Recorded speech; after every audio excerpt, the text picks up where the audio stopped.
আল্লাহর নবীর বিরুদ্ধে কেউ কাজ করবে, কেউ কথা বলবে, নবীর ব্যঙ্গ ছাপাবে, ছবি ছাপাবে, আল্লাহর নবীকে খারাপ কথা বলবে, আল্লাহর নবীর চরিত্র নিয়ে কটাক্ষ করবে, নবীজিকে এত বড় কথা বলবে, নবীর কার্টুন ছাপাবে, আল্লাহকে বলবে আল্লাহ বড় জালেম।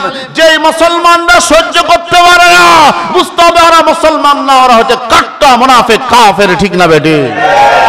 মতিউর রহমান মাদানী, ডক্টর সাইফুল্লাহ, আমি মনে করি এরা মুনাফিকদের চাইতে নিকৃষ্ট। কারণ এই আহলে হাদিস ভাইদের মধ্যে এরা বলছে কি প্রতিবাদ নাকি করা যাবে না। তার বক্তব্যের মধ্যে, সে বক্তব্যটা আমার ফোনে আছে, গত পরশুদিন আমি ইউটিউবে দেখার পরে ডাউনলোড করছি, গতকালকে দেখছি ইউটিউব থেকে আউট করে দিয়েছে। নাউজুবিল্লাহ। মানে জনগণ আলেম ওলামারা যখন প্রতিবাদ শুরু করেছে, কত বড় মুনাফিক দেখেন, কত বড় মুনাফিক, বলতেছে এর প্রতিবাদ করবে আল্লাহ। জোরে বলবেন না নাউজুবিল্লাহ? আস্তে বলতে গেলে ঈমান থাকবে না ভাই, আস্তে বললে ঈমান থাকবে না, জোরে কথা বলতে হবে। আমরা মিলাদুন নবী পালন করব, মানব না? আমরা সিরাতুন নবী আমরা পালন করব না মানব? মিলাদুন নবী, মিলাদ শব্দের অর্থ কি এটা আগে আমাদের জানতে হবে। মিলাদ শব্দের অর্থ হচ্ছে জন্ম। জোরে কোন? মিলাদ শব্দের অর্থ কি? জন্ম। সিরাত শব্দের অর্থ হচ্ছে চরিত্র। সিরাত শব্দের অর্থ কি? চরিত্র। জোরে কোন? সিরাত শব্দের অর্থ কি? চরিত্র। তাহলে মিলাদুন নবী, সিরাতুন নবী উভয়টার পূর্বে আলিফ লাম এসেছে। কি এসেছে? আলিফ লাম 4 প্রকার। আলিফ লাম কয় প্রকার? জোরে কোন? আলিফ লাম কয় প্রকার? আর একটু জোরে বলুন। 4 প্রকার। আলিফ লাম 4 প্রকার। তার মধ্যে একটার নাম হচ্ছে আহদে খারিজ। একটার নাম কি? জোরে কোন? জোরে কোন? আহদে খারিজ। আমরা সকলে জোরে সোরে আওয়াজ দিয়ে বলার জন্য চেষ্টা করব। একটা নাতে রাসূল, একটা ইসলামী গান, হামদ, এর মধ্যে সমস্ত কিছু আছে। 2-1 কলি আমি বলবো। কোরআনের মাহফিল চলবে, পারবো না? কোরআনের আলোচনা চলবে কি চলবে না? কোরআনের মাহফিল চলবে, কোরআনের তাফসীর চলবে, সূর্য যতদিন জ্বলবে। ঠিক না বে ঠিক? যতদিন এই বুকে আছে প্রাণ, আমরা গেয়ে যাব শুধু আল্লাহরই গান। যতদিন এই বুকে আছে প্রাণ, আমরা গেয়ে যাব শুধু আল্লাহরই গান। দুটি মনে মনে মিলন হলে, কার কার সাথে? আল্লাহর সাথে বান্দার। দুটি মনে মনে মিলন হলে খোদার স্বর্গ সৃষ্টি হয়। চিরদিনের দুনিয়ায় পড়েছি হাই, ইসলামের জয়। লিল্লাহে তাকবীর। ইসলাম কি সহজে এসেছে? যেরকম সহজে এসেছে, অনেক কষ্টের বিনিময়ে এসেছে। এজন্য কবি বলছেন, হাজারো ব্যথা বেদনার পরে ফিরে আসনি তুমি আপন ঘরে। দিনের আলো তুমি ছড়িয়ে দিতে, চলে গেলে মদিনায় মক্কা ছেড়ে। সবাই বলতে পারবো না? এই গানটি যিনি লিখেছেন তার নাম হচ্ছে কবি মাহমুদ। তার নামটা কি? কবি মাহমুদুল হাসান মাহমুদুল ইসলাম। খুব বড় একজন জ্ঞানী ব্যক্তি ছিলেন। সর্বপ্রথম উনি কলম ধরেছেন এই গানটাতে। আমরা সকলে বলার জন্য চেষ্টা করি। হাজারো ব্যথা বেদনার পরে ফিরে আসনি তুমি আপন ঘরে। দিনের আলো তুমি ছড়িয়ে দিতে, চলে গেলে মদিনায় মক্কা ছেড়ে। হে রাসূল তোমাকে ভুলি আমি কেমন করে। হে রাসূল তোমাকে ভুলি আমি কেমন করে। খেয়ে না খেয়ে দিন প্রচারের কাজে নিজেকে দিয়ে ছবি নিয়ে, ঠিক না বেঠে? খেয়ে না খেয়ে দিন প্রচারের কাজে নিজেকে দিয়ে ছবি নিয়ে তায়েফের কাফেরেরা চিনল না এ আলো, দুষ্টু ছেলেদের পিছু দিল লেলিয়ে। পাথরের আঘাতে ক্ষত বিক্ষত হয়ে সারা শরীর থেকে রক্ত ঝরে। পাথরের আঘাতে, বলতে পারবো না, পাথরের আঘাতে ক্ষত বিক্ষত হয়ে সারা শরীর থেকে রক্ত ঝরে। হে রাসূল তোমাকে ভুলি আমি কেমন করে, হে রাসূল তোমাকে ভুলি আমি কেমন করে। একজন নবীর শানে কে তাকবীর দিতে পারে? তাকবীর দাও তো।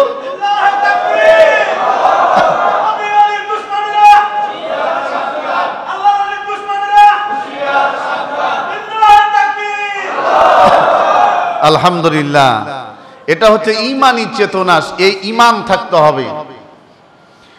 আল্লাহর বিরুদ্ধে কেউ পদক্ষেপ নিবে, আমার রসুলের বিরুদ্ধে কেউ পদক্ষেপ নিবে, কাজ করবে, আর মুসলমান যদি সহ্য করে, বুঝতে হবে যে মুসলমান সহ্য করবে ওই মুসলমান না, তার নামটা মুনাফিকের কাতারে চলে যায়, মুনাফিকের লিস্টে চলে যায়। এজন্য আমরা মুনাফিক হতে চাই না, কারণ মুনাফিকরা কখনো আল্লাহর জান্নাতে যেতে পারবে না। আল্লাহ নিজেই ঘোষণা দিচ্ছেন 5 নম্বর পারা, ইন্নাল মুনাফিকিনা ফিদ-দারকিল আসফালি মিনান নার। হাফেজে কোরআন খুলবেন 5 নম্বর পারার 20 নম্বর পৃষ্ঠায় আল্লাহ পাক রব্বুল আলামিন বলছেন, ইন্নাল মুনাফিকিনা ফিদ-দারকিল আসফালি মিনান নার ওয়া লান তাজিদা লাহুম নাসীরা। আল্লাহু আকবার। মুনাফিকদের স্থান হবে জাহান্নাম। আল্লাহর নবীর বিরুদ্ধে কেউ কাজ করবে, কেউ কথা বলবে, নবীর ব্যঙ্গ ছাপাবে, ছবি ছাপাবে, আল্লাহর নবীকে খারাপ কথা বলবে, আল্লাহর নবীর চরিত্র নিয়ে কটাক্ষ করবে, নবীজিকে এত বড় কথা বলবে, নবীর কার্টুন ছাপাবে, আল্লাহকে বলবে আল্লাহ বড় জালেম। যেই মুসলমানরা সহ্য করতে পারে না, বুঝতে হবে ওরা মুসলমান না, ওরা হচ্ছে কাট্টা মুনাফিক কাফের, ঠিক না বেটি? আমাদের আহলে হাদিস ভাইদের মধ্য থেকে মতিউর রহমান মাদানী, ডক্টর সাইফুল্লাহ, আমি মনে করি এরা মুনাফিকদের চাইতে নিকৃষ্ট। কারণ এই আহলে হাদিস ভাইদের মধ্যে এরা বলছে কি প্রতিবাদ নাকি করা যাবে না। তার বক্তব্যের মধ্যে, সে বক্তব্যটা আমার ফোনে আছে, গত পরশুদিন আমি ইউটিউবে দেখার পরে ডাউনলোড করছি, গতকালকে দেখছি ইউটিউব থেকে আউট করে দিয়েছে। নাউজুবিল্লাহ। মানে জনগণ আলেম ওলামারা যখন প্রতিবাদ শুরু করেছে, কত বড় মুনাফিক দেখেন, কত বড় মুনাফিক। বলতেছে এর প্রতিবাদ করবে আল্লাহ। জোরে বলবেন না নাউজুবিল্লাহ? আস্তে বলতে গেলে ঈমান থাকবে না ভাই, আস্তে বললে ঈমান থাকবে না, জোরে কথা বলতে হবে। আস্তে কথা বলে এক শ্রেণীর, 2 শ্রেণীর মানুষ। একটা হচ্ছে চোর, জোরে কন তো, চোর চুরি করতে যায় জোরে কথা কয় না, আস্তে। আরে ভাই জোরে কন না কেন, আস্তে কয়। আর একটা হচ্ছে পুরুষও না মহিলাও না, এক শ্রেণীর লোক আছে, তারাও মানে দেখেন না দেশের মধ্যে চাকরি নাই, বাকি নাই, কত রকমের কি সমস্যা। আল্লাহ পাক রব্বুল আলামিন তাদের জন্য আমরা তাদের ব্যাপারেও কথা বলবো ইনশাআল্লাহ। সম্মানিত উপস্থিতি, আমরা তাহলে আলোচনা শুনবো কার জন্য? জোরে কোন কার জন্য? আল্লাহর খুশির জন্য। কার খুশির জন্য? আল্লাহর খুশির জন্য। আমরা জাহান্নাম থেকে মুক্তি পেয়ে আল্লাহর জান্নাতে যাওয়ার জন্য। তাহলে প্রথম কথা যেটা, আজকে মিলাদুন নবী অর্থাৎ বিশ্বনবী মুহাম্মদ সাল্লাল্লাহু আলাইহি সাল্লামের জন্মদিন। আজকে কি? জোরে কোন আজকে কি? বিশ্বনবী মুহাম্মদ সাল্লাল্লাহু আলাইহি সাল্লামের জন্মদিন। তাহলে জন্মদিন আমরা পালন, অনেক ভাইরা ধুম ধারাক্কা মানে এত মানে গান বাজনার মাধ্যমে, বিভিন্ন মাধ্যমে তারা পালন করে, আছে না নাই? আমার আলোচনা সম্পূর্ণ শুনবেন, তারপরে চিন্তা ভাবনা করবেন। পূর্ণাঙ্গ না শুনলে আপনারা ক্লিয়ার হবে না, কথা বুঝবেন না। নবীজি সাল্লাল্লাহু আলাইহি সাল্লামের জন্ম কয়বার হয়েছে? সবাই আওয়াজ দিয়ে বলবেন জন্ম কয়বার হয়েছে? আমাদের জন্ম কয়বার হয়েছে? একবার। আমার নবীর জন্ম হয়েছে একবার। আমার নবীজি বিশ্ব নবী কত বছর পৃথিবীর জমিনে বেঁচে ছিলেন? 63 বছর। জোরে কোন কত বছর? 63 বছর জন্মগ্রহণ করেছেন একবার। তাহলে যে ভাইয়েরা প্রতি বছর মিলাদুন নবী পালন করে, আবার বলে ঈদ 3টা, বছরের ঈদ তারা 3টা মানে, তার মধ্যে প্রধান ঈদ মানে হচ্ছে মিলাদুন নবীকে, নাউজুবিল্লাহ। আমার ভাইয়েরা, আমার আলোচনা ভালো করে বুঝবেন, আপনাদেরকে সহজভাবে বোঝানোর জন্য সহজ ভাষায় চেষ্টা করবো ইনশাআল্লাহ। ঈদ, কুরবানির ঈদ আর রোজার ঈদ, আর একটা ঈদে মিলাদুন নবী তারা বলে। আলা আর একটা শব্দ দিয়েছে, আখ্যায়িত করেছে, এবং তাদের পীর সাহেবদের নামে লাগায় আলাইহিস সালাম বিভিন্ন ভাবে। বরঞ্চ আলাইহিস সালাম, নবী আলাইহিস সালামদের শানে ব্যবহার করতে হবে, এটা তাদের শানে ব্যবহার করা ওয়াজিব বা ফরজ, যেটা বলেন না কেন। কিন্তু কোন মানুষের শানে আলাইহিস সালাম রাদিয়াল্লাহু তাআলা আনহু এই দুইটা শব্দ ব্যবহার করা যাবে না। তাহলে মিলাদুন নবী, আল্লাহর নবী জীবনে একবার আল্লাহর নবী জন্মগ্রহণ করেছেন। আর সিরাত মানে চরিত্র, আল্লাহর নবী পৃথিবীর জমিনে জীবন যাপন করেছেন, বেঁচে ছিলেন 63 বছর। কত বছর? 63 বছর। 63 বছরের মধ্যে 40 বছর মাইনাস করলে কত বছর থাকে? 23 বছর। এই 23 বছরে প্রত্যেকটা সেকেন্ড, প্রত্যেকটা মিনিট যদি আমরা সিরাত যদি গ্রহণ করি, 23 বছর যদি পালন করতে থাকি প্রত্যেকটা মুহূর্ত, আমার ভাইরা, তারপরে আমাদের শেষ। ভালো করে বুঝবেন, আল্লাহর নবী আলাইহিস সালামের প্রত্যেকটা সময়, প্রত্যেকটা সেকেন্ড, প্রত্যেকটা মিনিট হচ্ছে সিরাত, চরিত্র। যেহেতু আল্লাহ তাআলা বলছেন ওয়ামা আরসালনাকা ইল্লা রাহমাতাল লিল আলামিন। ভালো করে বুঝবেন, আল্লাহ বলছেন আমি রাসূলকে রহমত হিসেবে প্রেরণ করেছি, সমস্ত পৃথিবীর মানুষের জন্য রহমত। তার চরিত্রকে এমন দিয়েছি আমি, ইন্নাকা লাআলা খুলুকিন আযীম। সূরা কালামের 4 নং আয়াত আল্লাহ তাআলা বলছেন ওয়া ইন্নাকা লাআলা খুলুকিন আযীম।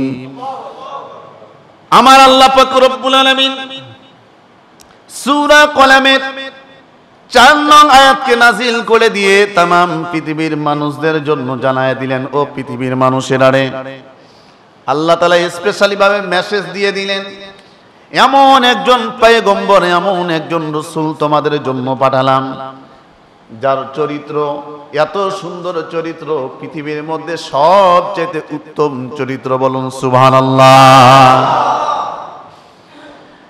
আল্লাহ পাক রব্বুল আলামিন ইন্না আনজালনা আলাইকাল কুরআনা লিতুবাইয়িনা লিন-নাস। গভীর মনোযোগ দিয়ে আলোচনাগুলো শুনবেন, বুঝার জন্য চেষ্টা করবেন, আমলের নিয়তে শুনবেন। আল্লাহ কি বলেন? ইন্না আনজালনা ইলাইকাল কিতাব বা আলাইকাল কিতাব। আল্লাহ বললেন নিশ্চয় আমি কুরআন নাজিল করেছি, একটি কিতাব নাজিল করেছি। সেই কিতাবের নাম কি? আল কুরআন। এমন একটি গ্রন্থ আমি তোমাদের জন্য দিলাম, এই কিতাবটি তোমরা যদি মানতে পারো, তোমরা রহমতের দিশা পেয়ে যাবা, জাহান্নাম থেকে মুক্তি পেয়ে তোমরা আল্লাহর জান্নাতে যেতে পারবা। জোরে কোন সুবহানাল্লাহ। আমার ভাইয়েরা, আল্লাহ পাক রব্বুল আলামিন কুরআন নাযিল করলেন, কার উপর নাযিল করলেন? আয়াতের মধ্যে আল্লাহ পাক রব্বুল আলামিন ক্লিয়ার করে দিলেন, ইন্না আনসালনা ইলাইকাল কিতাবা লিতুবাইয়িনা লিন-নাস। এমন একজন রাসূল, নবী আমি পাঠাইছি পৃথিবীর জমিনে, যেই নবীর উপর আমি কুরআন নাযিল করলাম। কার জন্য নাযিল করলাম? তামাম পৃথিবীর মানুষের হেদায়েতের জন্য আমি আল্লাহ পাক রব্বুল আলামিন কুরআনকে নাযিল করে দিয়েছি। তামাম পৃথিবীর মানুষ যেন মুক্তি পেয়ে, জাহান্নাম থেকে মুক্তি পেয়ে যারা আল্লাহর জান্নাতে যেতে পারে। কারা আল্লাহর জান্নাতে যাবে? এই ব্যাপারে আল্লাহ পাক রব্বুল আলামিন সূরা বাকারার মধ্যে ক্লিয়ার করে দিলেন, আল্লাহু ওয়ালিয়ুল্লাযীনা আমানু ইখরিজুহুম মিনায-যুলুমাতি ইলান-নূর। চিৎকার দিয়া বলুন আল্লাহু আকবার। কারা জান্নাতের দিশা পাবে, সঠিক রাস্তা পাবে, আল্লাহ ভাগ করে দিলেন, আল্লাহ ক্লিয়ার করে দিলেন। যারা আল্লাহর উপর ঈমান আনবে, কার উপর? জোরে কোন কার উপর? আমার বিশ্বাস আজকের আলোচনা আপনারা যদি মনোযোগ সহকারে যদি শুনেন, শ্রবণ করেন, আমি 100% আল্লাহর কোরআনকে হাতে নিয়ে আমি চ্যালেঞ্জ দিয়ে বলতে পারি, আমরা জান্নাতের দিশা পেয়ে যাব, আমরা কেউ জাহান্নামের খড়ি হব না। আমি চ্যালেঞ্জ দিয়ে বলতে পারি, আজকে যে আলোচনা হবে, যে সাবজেক্টে আমরা যদি সুন্দর করে যদি শ্রবণ করতে পারি, মানতে পারি, আমরা একজন আল্লাহর জাহান্নামে যাব না, আমরা সকলে আল্লাহর জান্নাতে যাব। এই আলোচনা শুনতে চান?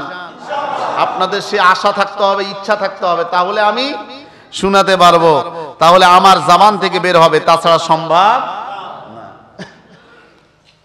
আমার ভাইরা, আমার বন্ধুরা, আল্লাহ পাক রব্বুল আলামিন বলছেন, আল্লাহু ওয়ালিয়্যুল্লাযীনা আমানু ইখরিজুহুম মিনায-যুলুমাতি ইলান-নূর।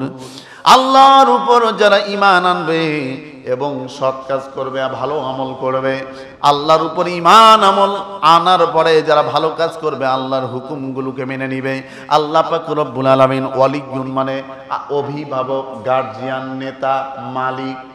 আল্লাহ কয় আমি তার ওয়ালিয়্যুন হয়ে যাব, অর্থাৎ আমি তার মালিক হয়ে যাব, তাদেরকে আমি জাহান্নাম থেকে মুক্তি করে আল্লাহর জান্নাতে নিয়ে যাওয়ার দায়িত্ব আমি আল্লাহ গ্রহণ করলাম। তাহলে আমরা ঈমান এনেছি কার উপর? বলেন তো, আল্লাহকে আমরা বিশ্বাস করি কি করি না? জোরে বলতে হবে, আল্লাহকে বিশ্বাস করি কি করি না? আপনারা সকলে বলেন, আল্লাহকে কোনোদিন দেখেছেন? আল্লাহকে আমরা দেখি নাই। রাসূলকে কি আমরা দেখেছি? রাসূলকেও আমরা দেখি নাই। আল্লাহর জাহান্নাম কি দেখেছি? আল্লাহর জাহান্নামও দেখি নাই। আল্লাহ জান্নাত কি দেখেছি? আল্লাহ জান্নাতে দেখি নাই। আমরা জান্নাত দেখলাম না, জাহান্নাম দেখলাম না, আমরা সিদরাতুল মুনতাহা দেখলাম না, আমরা এরকম ভাবে আরশে আজিম, লাউহে মাহফুজ আমরা দেখি নাই, মূল কোরআন যে লাউহে মাহফুজে আছে সেটাও আমরা দেখি নাই। আমার ভাইয়েরা, আমার বন্ধুরা, আল্লাহ পাক রব্বুল আলামিন কত সুন্দর করে ক্লিয়ার করে দিয়েছেন, বান্দা তোমরা যদি আমি আল্লাহর উপর ঈমান আনো এবং ভালো কাজ করো, সৎ কাজ করো, আমি আল্লাহ তোমাদেরকে জাহান্নাম থেকে মুক্তি করে জান্নাতে নিয়ে যাওয়ার সেই গ্যারান্টি আমি গ্রহণ করলাম। কি গ্রহণ করলেন? গ্যারান্টি গ্রহণ করলেন, আল্লাহ দায়িত্ব গ্রহণ করলেন। তাহলে আমাদের টেনশন আছে? আরে ভাই জোরে কোন টেনশন আছে? আমাদের কোনো টেনশন নাই। আর একটু আপনাদেরকে ক্লিয়ার করি, আল্লাহ পাক রব্বুল আলামিন বলেন, আমাকে না যদি তোমরা মানো, তোমরা যদি ভালো কাজ না করো, আমি আল্লাহর হুকুমগুলো না যদি মেনে নাও, তাহলে তোমাদের কি অবস্থা হবে? আল্লাহ কয়, ওয়াল্লাযীনা কাফারু আউলিয়াউহুমুত তাগুতু ইখরিজুনাহুম মিনান নূরি ইলায-যুলুমাত। আল্লাহু আকবার। আর যারা আল্লাহর বিরুদ্ধাচরণ করে, জানা অর্থাৎ কাফেরের পথে যারা চলে, যারা আল্লাহর বিরুদ্ধে যারা চলে, শয়তানের পথে যারা চলে, তাদেরকে আল্লাহ পাক রব্বুল আলামিন জান্নাতের পথ থেকে টেনে হিচড়ে আল্লাহ জাহান্নামের দিকে নিয়ে যান। কার ঘোষণা? উলাইকা আসহাবুন নার। আল্লাহ কয় তারা যাবে জাহান্নামে, হুম ফিহা খালিদুন। তাদের সর্ব অবস্থায় সারা জীবন তাদেরকে জাহান্নামে থাকতে হবে। ঘোষণাকার? আরো জোরে কোন ঘোষণাকার? আমার ভাইরা, আমার বন্ধুরা, আল্লাহ পাক রব্বুল আলামিন এরপরে কি বলে ভালো করে শুনবেন। আমার আল্লাহ পাক রব্বুল আলামিন এই পৃথিবীর জমিনে আমাদেরকে পাঠিয়ে দিলেন। কি জন্য পাঠালেন? আল্লাহর হুকুম মানার জন্য। পৃথিবীর কোনো মানুষের কোন নেতা নেত্রীর হুকুম মানা যাবে না, এই ব্যাপারে আল্লাহ আয়াত নাযিল করে জানায় দিয়েছেন, ওয়ামান আ'রাদা আন যিকরি ফাইন্না লাহু মাঈশাতান দানকা ওয়া নাহশুরুহু ইয়াওমাল কিয়ামাতি আ'মা। যেরকম আল্লাহু আকবার। আল্লাহ পাক রব্বুল আলামিন বলেন, পৃথিবী এত সুন্দর আমি সৃষ্টি করেছি, আসমান জমিনের মধ্যে শুধু আমি আল্লাহর আইন চলবে। কার আইন?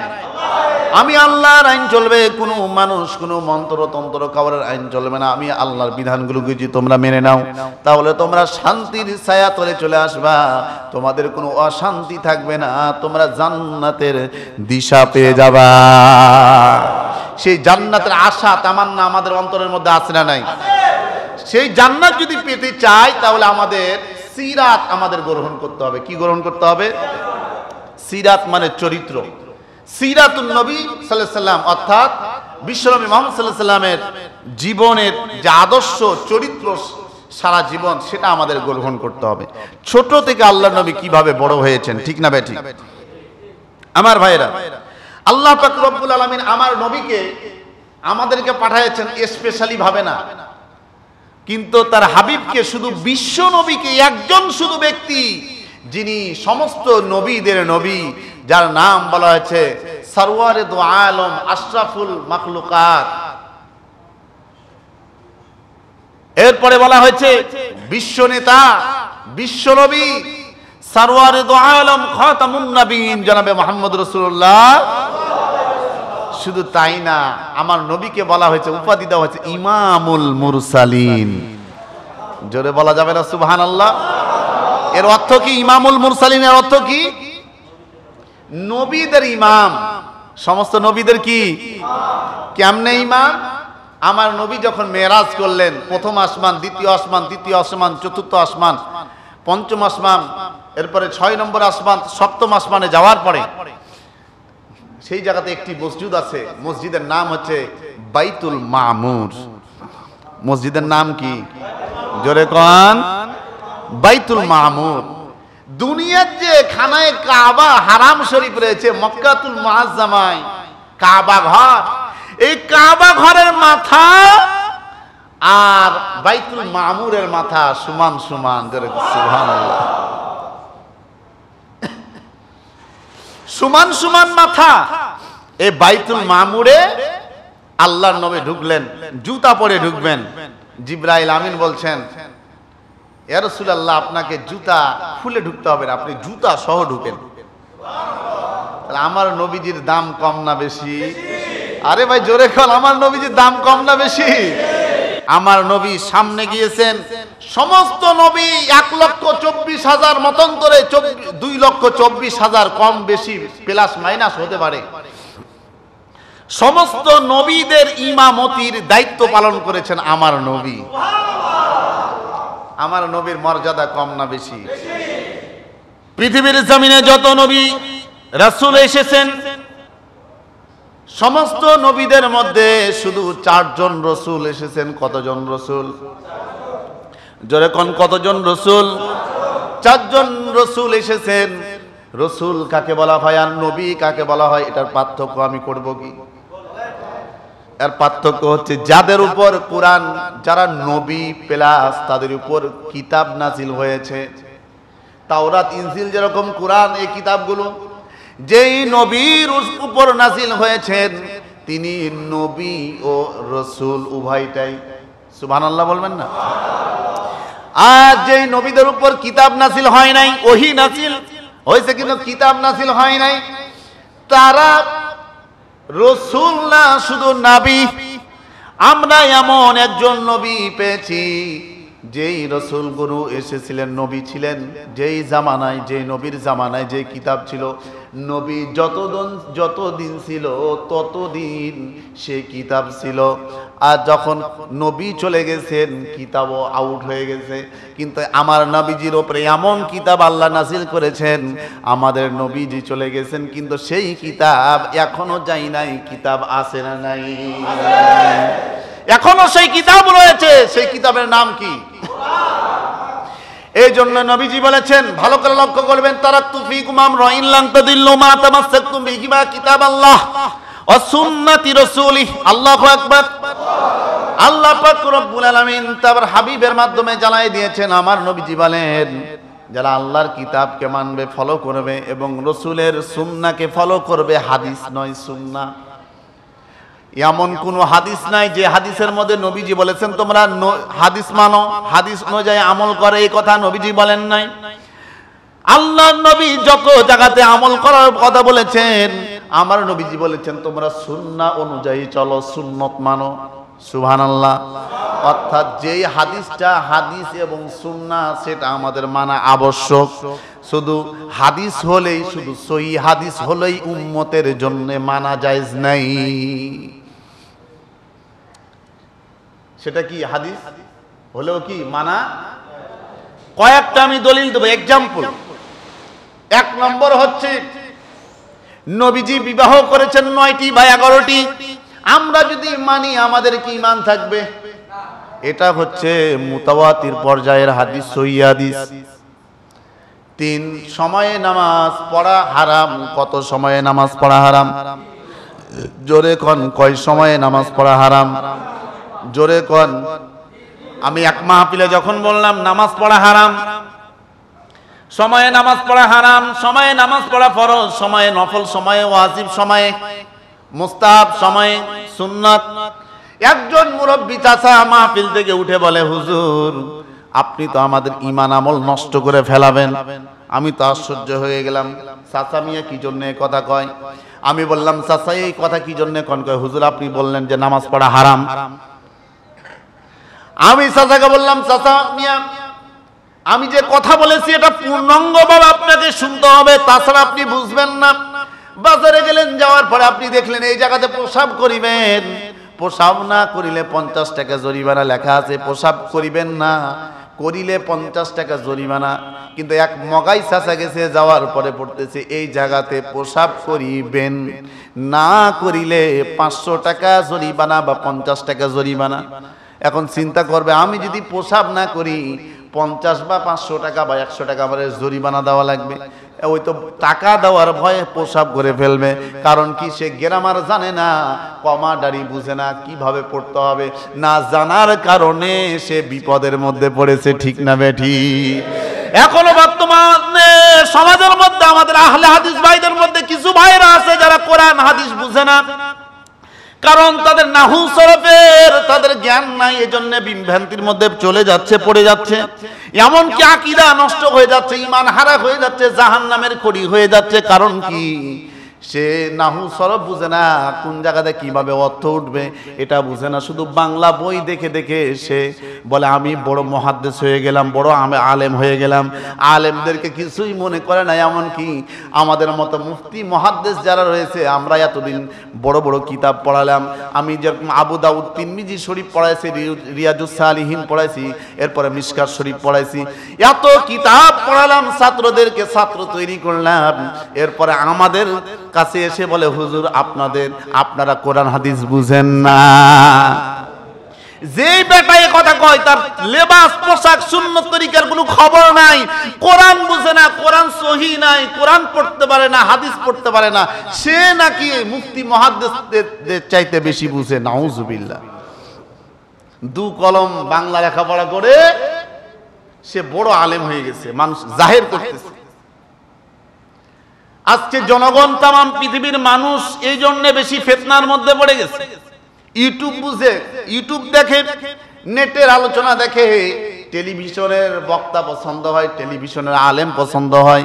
কিন্তু যারা হক্কানি আলেম ওলামা, আমলদারি আলেম ওলামা, তাদের পছন্দ না হওয়ার কারণে আজকে মানুষেরা বিভ্রান্তির মধ্যে পড়ে যায়, মানুষেরা জাহান্নামের পথে চলে যাচ্ছে। এটা একটা বিশেষ কারণ।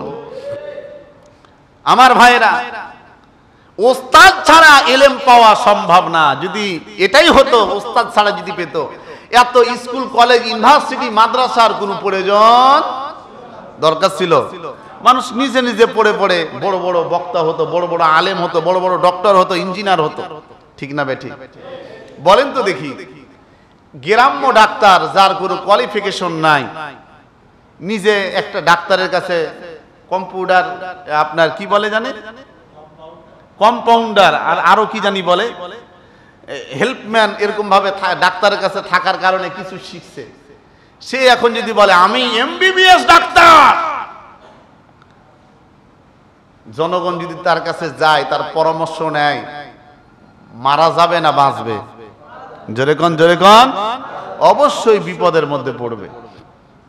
আল্লাহ তাআলা আমাদের সকলকে সঠিক বুঝদান করুন, বলুন আমিন। জোরে কোন আমিন। আমার ভাইরা, আমার বন্ধুরা, আমি যে কথাটি বলছিলাম মাহফিলের মধ্যে যখন বললাম নামাজ পড়া হারাম, নামাজ পড়া সুন্নত, নামাজ পড়া ওয়াজিব, নামাজ পড়া সুন্নত, নামাজ পড়া ফরজ, চাচা কয় হুজুর আপনি তো জাহান্নামের খড়ি বানায় দিবেন আমাদের। আমি বললাম চাচা নামাজ পড়তে হবে, আল্লাহর ইবাদত করতে হবে, ঠিক আছে, 5 ওয়াক্ত নামাজ পড়া ফরজ। 5 ওয়াক্ত নামাজ পড়া কি? জোরে কোন। আর এশার নামাজ ফরজ, নামাজের পরে সুন্নত আছে, তারপরে 3 রাকাত বেতের আছে। বেতের নামাজ কি? ওয়াজিব। বেতের নামাজ কি? ঈদের নামাজ কি? ঈদের নামাজ ওয়াজিব। আবার জানাজার নামাজ ফরজে কিফায়া, সুন্নত নামাজ আছে, নফল নামাজ আছে, তাহাজ্জুদের নামাজ আছে, ইশরাকের নামাজ আছে, আছে না নাই? আওয়াবিনের নামাজ আছে। আবার নামাজ পড়া হারাম কেমনে? 3 সময় 3 ওয়াক্তে নামাজ পড়া হারাম। একটা যখন সূর্য যখন উদিত হয় তখন নামাজ পড়া হারাম। আবার যখন সূর্যটা মাথা বরাবর যখন হয়ে যায়, সোজা হয়ে যায়, সেই সময় মিডিল পয়েন্টে যখন সূর্যটা চলে আসে সেই সময় নামাজ পড়া হারাম। এবং সূর্য যখন ডুবে লাল রেখাটা চলে আসে সেই সময়ও নামাজ পড়া হারাম। তাহলে মোট কয় সময়ে নামাজ পড়া হারাম পেলাম? 3 সময়ে নামাজ পড়া যাবে না। তাহলে নামাজ পড়া হারাম সময়ে এটা কি বুঝে আসলো? পেয়েছেন?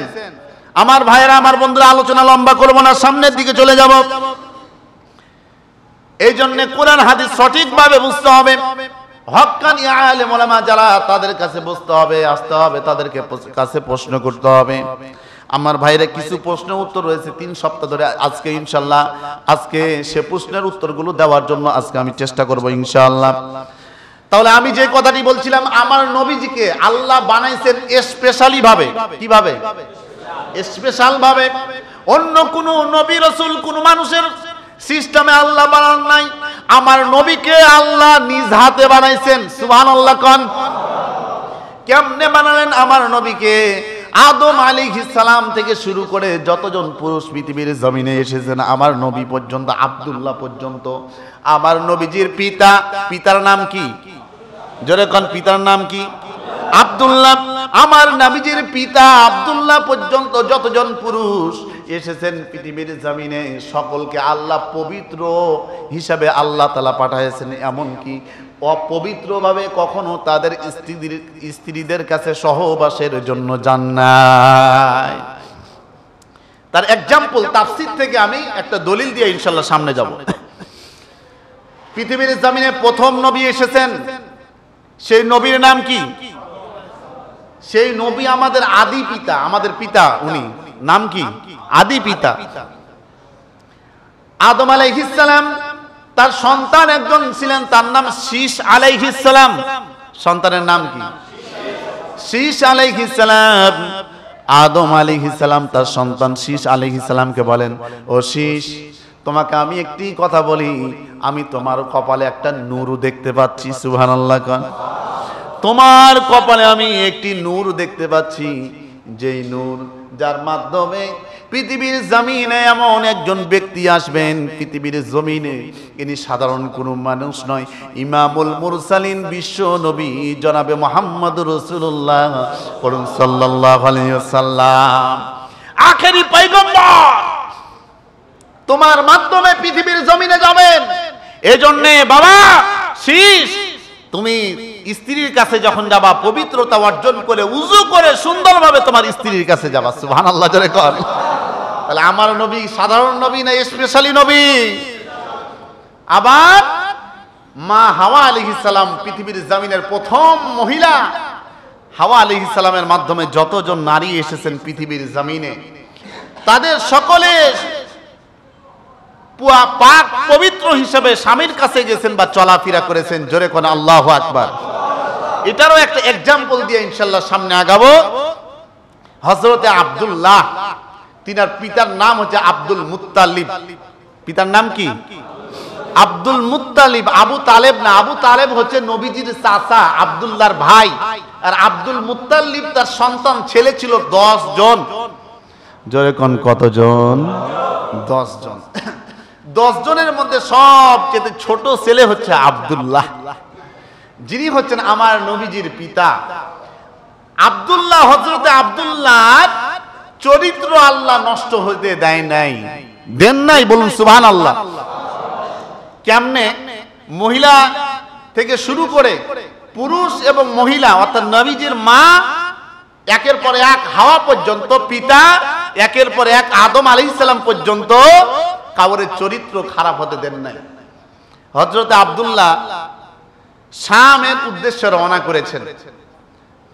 তো একজন মহিলা সে সময়কার সবচেয়ে শিল্পপতি, সুন্দরী রমণী। শুধু সুন্দরী আমাদের বাংলাদেশের সুন্দরী না, সৌদি আরবের সুন্দরী। আল্লাহু আকবার জোরে কর। বিশ্ব সুন্দরী। তাফসীরের মধ্যে এসেছে ইতিহাস।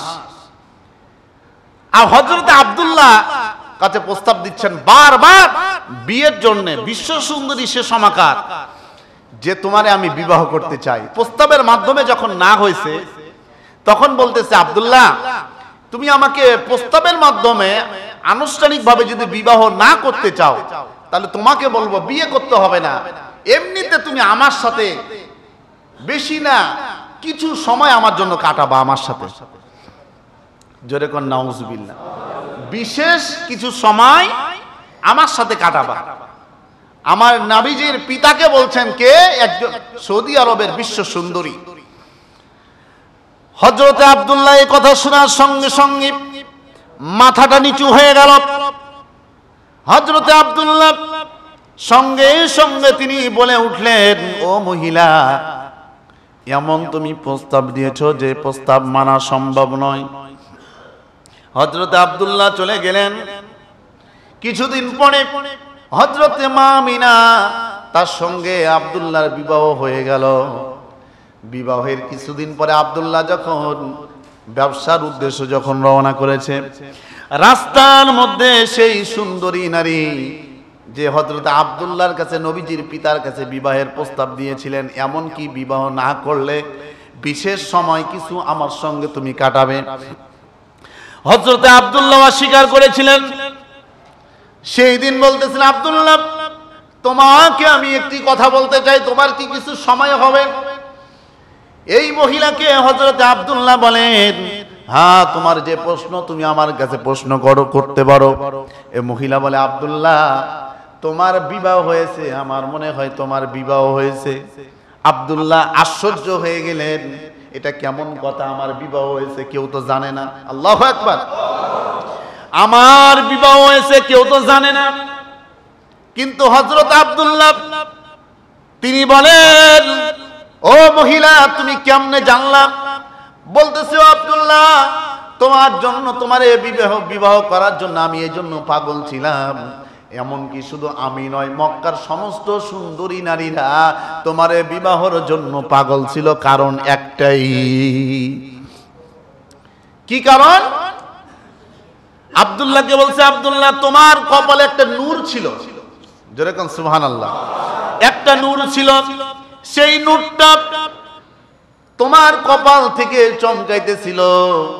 বুঝা যাচ্ছিল তোমার এই নূরের মাধ্যমে যার সঙ্গে কিছু সময়, বিশেষ সময় তোমার কাটবে, তার মাধ্যমে পৃথিবীর জমিনে এমন একজন পয়গম্বর, এমন একজন নবী পৃথিবীর জমিনে আসবেন, তার চরিত্র সবচেয়ে শ্রেষ্ঠ চরিত্র। ঠিক না বেঠি?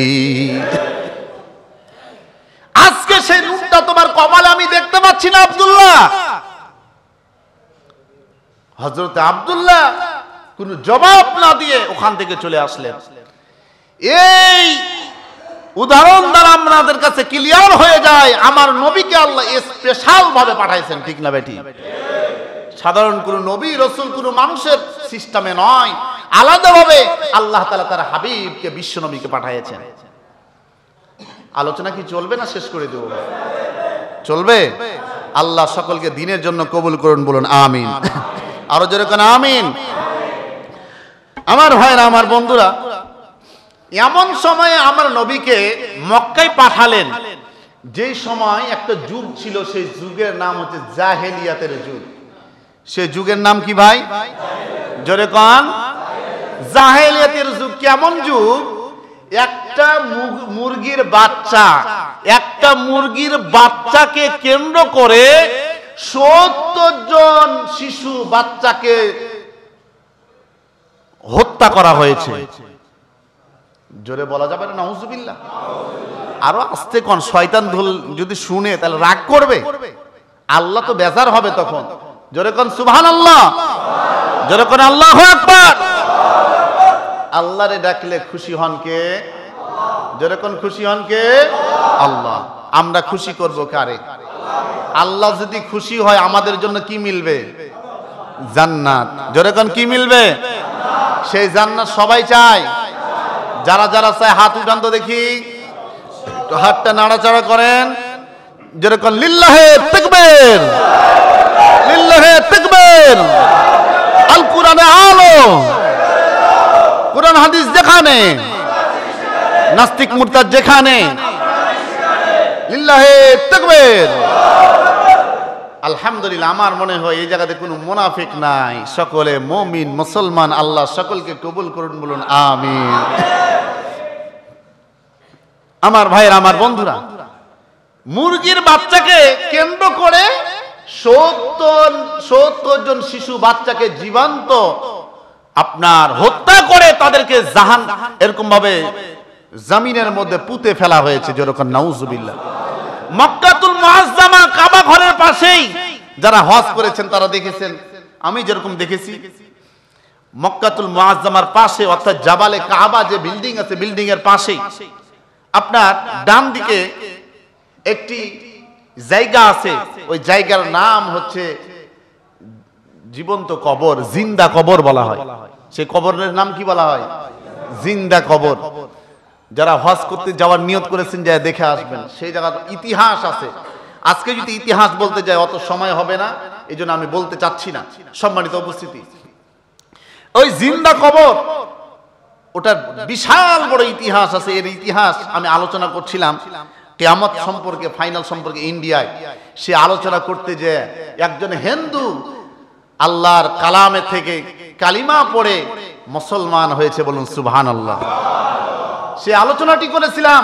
তারা আল্লাহর রহমতে প্রায় ৩০-৪০ হাজার মানুষ সেই মাহফিলে। আমার মনে হয় এমন কোনো মানুষ নাই যে চোখের পানি ছেড়ে দিয়ে কাঁদে নাই। আল্লাহু আকবার। একজন হিন্দু কালিমা পড়ে মুসলমান হয়েছিলেন। ভারতে মাহফিলে আমি দেখেছি যে হিন্দুরাও মাহফিল শুনতে আসে, যেটা আপনাদের এই বাদিয়াখালী বাজারে পাশে অনেক হিন্দু ভাইরা আপনার তাফসীর শুনেন, জুমার খুতবা শুনেন। এই জন্য তো মসজিদ কমিটি, আমাদের সভাপতি সাহেব, আল্লাহ তাকে জান্নাতের মেহমান বানান, বলুন আমিন। আপনাদের মসজিদের জন্য অনেক খেদমত করতেছেন উনি। একাই বুকের বল নিয়ে অনেক কাজ করতেছেন। আপনাদের মসজিদের দোতলার কাজ করলেন, সিঁড়ির কাজ করলেন। আমার মনে হয় এরকম সভাপতি না হলে এরকম কাজ করা সম্ভব ছিল না। আল্লাহ উনাকে কবুল করেছেন এই মসজিদের সভাপতি হিসাবে, তো উনাকে সহযোগিতা আপনারা সবাই করবেন না? অবশ্যই করতে হবে। উনার হাতকে শক্ত করতে হবে এবং উনার জন্য দোয়া করতে হবে। আমি অবশ্যই আপনাদের সকলের জন্য আজকে দোয়া করব, আল্লাহ আপনাদের সকলকে ঈমান নিয়ে জানে কবরের মেহমান বানাই, বেঈমান নিয়ে জানে আল্লাহ কবরের মেহমান না বানায়, বলুন আমিন। আমার ভাইয়েরা, আমার বন্ধুরা, নবীজি সাল্লাল্লাহু আলাইহি সাল্লাম পৃথিবীর জমিনে আসবেন। মা আমিনার গর্ভে যখন বিশ্ব নবী, এমন সময় আল্লাহর কাছে দিন এবং রাত খুব গভীর মনোযোগ দিবেন। তাফসীরের মধ্যে এসেছে আল হায়া ওয়ান নিহায়া, অন্নেহায়া, এই কিতাবের মধ্যে আলোচনাগুলো পাবেন। এই দিন এবং রাত উভয়টা আল্লাহর সঙ্গে আরজ করেছে। আল্লাহ আমাদের নবী, বিশ্ব নবী মুহাম্মদ রাসূলুল্লাহ যেন দিনের বেলা জন্মগ্রহণ করেন, রাত্রি আবার আবেদন করেছেন আল্লাহ বিশ্ব নবী যেন রাত্রিবেলা জন্মগ্রহণ করেন, পৃথিবীর জমিনে আসেন। আল্লাহু আকবার। তাহলে দিন রাত, আসমান জমিন, পাহাড় পর্বত, সমস্ত কিছু আল্লাহর নবীকে চিনলাম আমরা মুসলমান, আমরা চিনলাম না, ঠিক না বেডে? এমন কি কাফেররা চিনেছিল। মাইকেল হার্ড একটি কিতাব রয়েছে, একটি বই। এ বইয়ের মধ্যে আপনার 100 জন পৃথিবীর মধ্যে শ্রেষ্ঠ মসজিদের নামে তালিকায় এসেছে।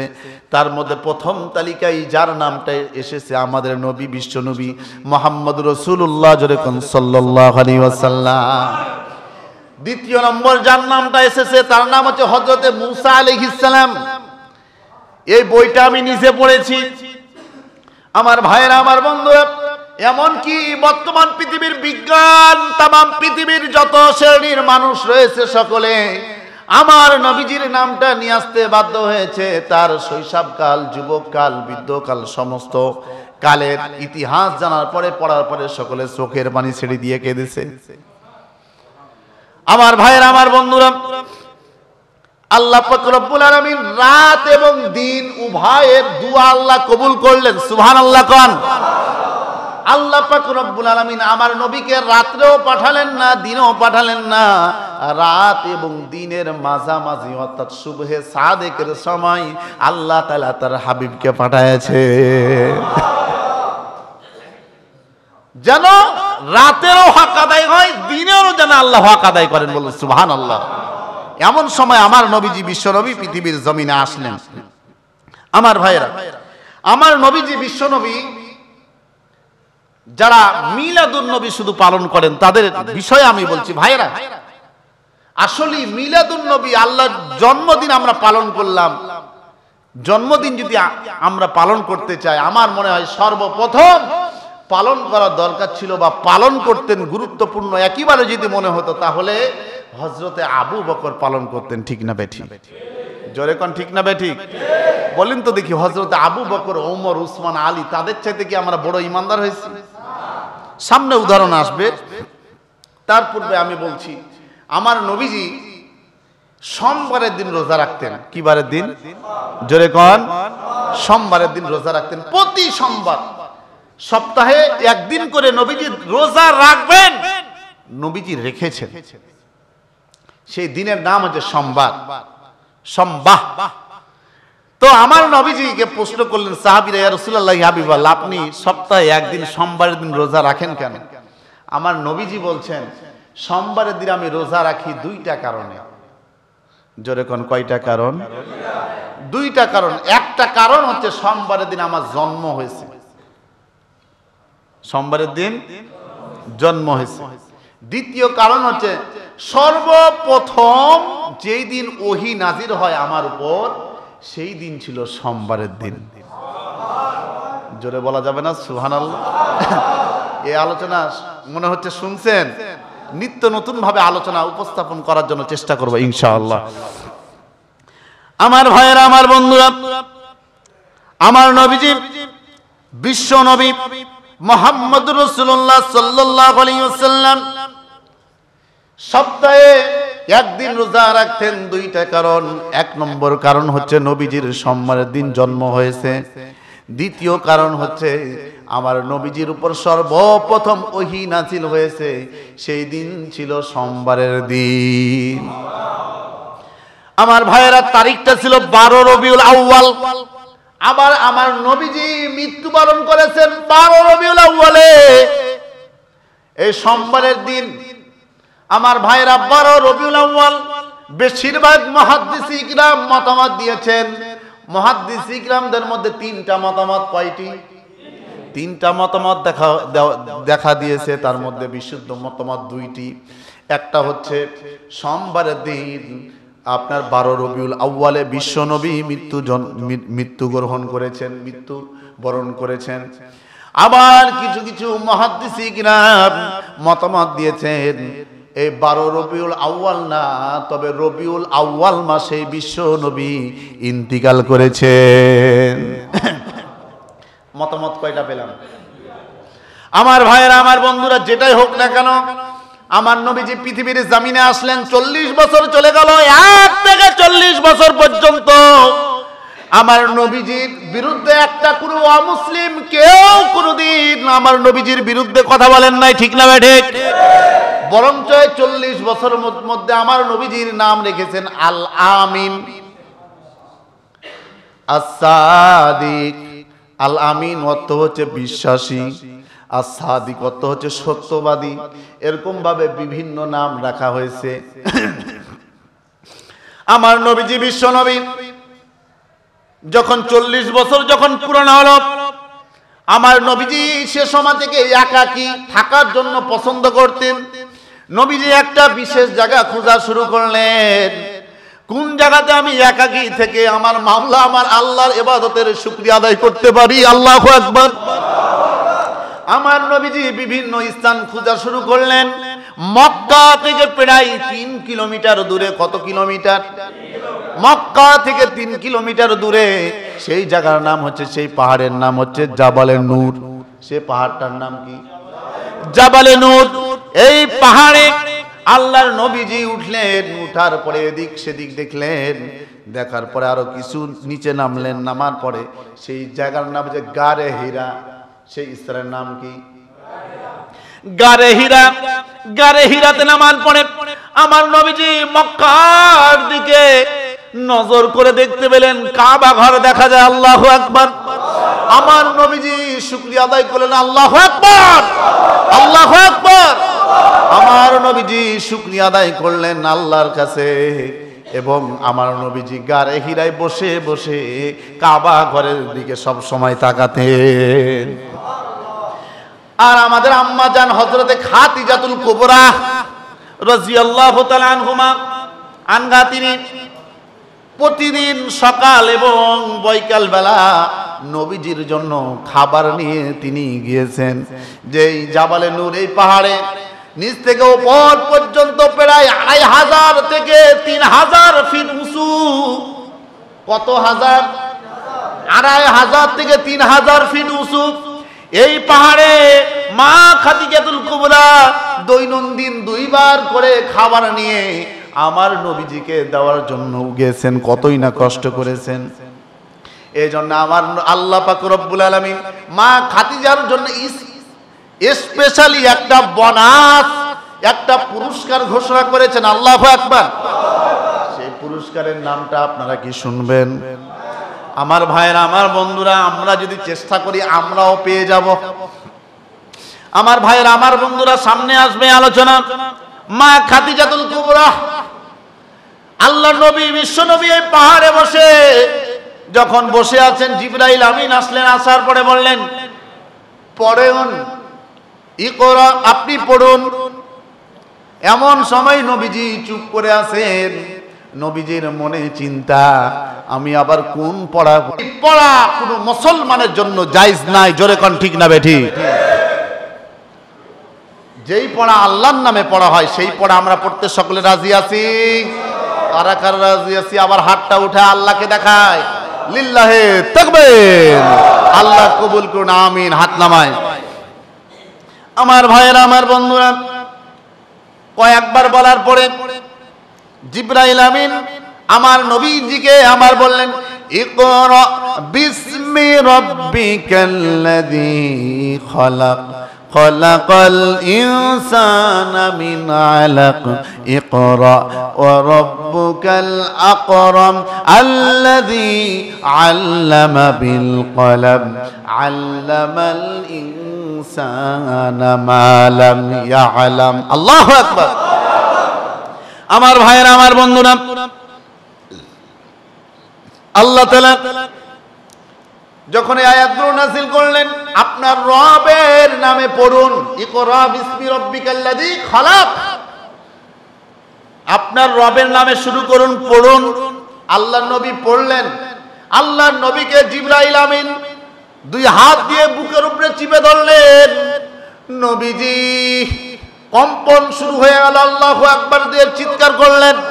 নবীজি সেই গারে হীরা থেকে জাবালে নূর থেকে যখন ঘরে গেলেন, যাওয়ার পরে নবীজি কাতরাইতেছেন, কাঁপতেছেন। আমার ভাইরা গভীর মনোযোগ দিবেন।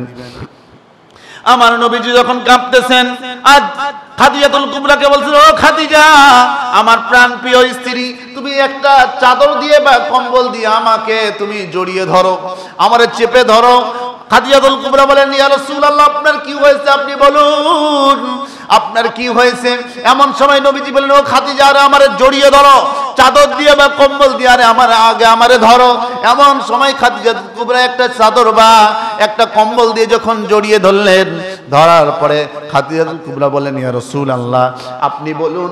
খাদিজাতুল কুবরা কে বলেন, ও খাদিজা তোমারে কি আমি বলবো, চিন্তা করতেছি, তবে শুনো, এমন একজন ব্যক্তি আমার কাছে এসেছিলেন যার নাম হচ্ছে হযরতে জিবরাইল আলাইহিস সালাম। নামটা কি ভাই? তিনি মানুষ না ফেরেশতা? কেমন ফেরেশতা? সমস্ত ফেরেশতাদের সর্দার, সমস্ত ফেরেশতাদের সর্দার। এই জিবরাইল আলাইহিস সালামের আপনার পাখা ছিল 600 পাখা। কত পাখা? 600 পাখা। জিবরাইল আলাইহিস সালাম এর কথা যখন বললেন, আমার কাছে ওহী নিয়ে এসেছেন এবং এক আল্লাহর উপর দাওয়াত দিয়ে খাদিজাতুল কুবরা রাদিয়াল্লাহু তাআলা আনহা বলেন, ইয়া রাসূলুল্লাহ, ইয়া হাবিবাল্লাহ, আল্লাহর নবী, বিশ্ব নবী, আপনি যা বলবেন কখনো মিথ্যা বলতে পারেন না। আল্লাহু আকবার। আপনি যা বলেন কখনো মিথ্যা বলতে পারেন না। আপনি যা বলেন তা সত্য, আপনি যা বলেন তা সত্য। এই কথা নবীজি শোনার সঙ্গে সঙ্গে নবীজি খুশি হয়ে গেলেন। আল্লাহু আকবার। এমন সময় খাদিজাতুল কুবরা পরের দিন সকালবেলা বিশ্ব নবীকে নিয়ে রওনা করলেন। একদিন সে সময় ইহুদি খ্রিস্টানদের মধ্যে সবচেয়ে বড় পাদ্রী ছিল, তার নাম হচ্ছে নাউফেল। তার নামটা কি? জোরে কল, তার নামটা কি? তার নামটা হচ্ছে নাউফেল। এই নাউফেল তার কাছে নিয়ে যাওয়ার পরে নাউফেল বলে, ও খাদিজা, তুমি যারা নিয়ে এসেছো তোমার স্বামী মুহাম্মদ, এই যা বলেছে মুহাম্মদ তা সব সত্য। সুবহানাল্লাহ কোন। বলে মুহাম্মদ যা বলেছে তা সত্য, মুহাম্মদ মিথ্যা কথা বলে নাই, মুহাম্মদ যা বলেছে তা সত্য। ওরাকা বিন নাউফেল এই এমন একজন পাদ্রী ছিল, সেই সময়কার সবচেয়ে বড় পাদ্রী। সে বলে, আমার শরীরের মধ্যে যদি শক্ত থাকতো, আমি যদি যুবক হতাম, আমার বংশ, আমার দলের যত লোক আছে সকলকে নিয়ে আমি কালিমা পড়ে মুসলমান হয়ে যেতাম। এমন কি শুধু তাই নয়, আমি মুহাম্মদের ছাতা হয়ে আমি থাকতাম, তার আপদে বিপদে, তার সর্ব অবস্থায় তাকে প্রোটেকশন দেওয়ার জন্য আমি নাউফেল, আমি যথেষ্ট হতাম। বলেন আল্লাহু আকবার। যখন আল্লাহু আকবার। আমার নবীজির বুঝতে কোনো বাকি থাকলো না। আমার নবীজি বুঝে ফেললেন যে খাদিজাও কালিমা গ্রহণ করেছেন, অর্থাৎ মুসলিম হয়ে গেছেন, মুসলমান, এবং ওরাকা বিন নাউফেল সেও কালিমা গ্রহণ, সুবহানাল্লাহ বলবেন না, সেও মুসলমান। তাহলে মুসলমান হিসেবে পাইলেন কয়জন রে? জোরে কোন, কয়জন রে? 2 জন রে। আমার ভাইয়েরা, আমার বন্ধুরা, এরপরে আমার নবীজি, বিশ্ব নবী যখন কালিমার দাওয়াত দিলেন, আমার নবীজি বললেন, কুলিয়া আইয়ুহান নাস কুলু লা ইলাহা ইল্লাল্লাহু তুফলিহু।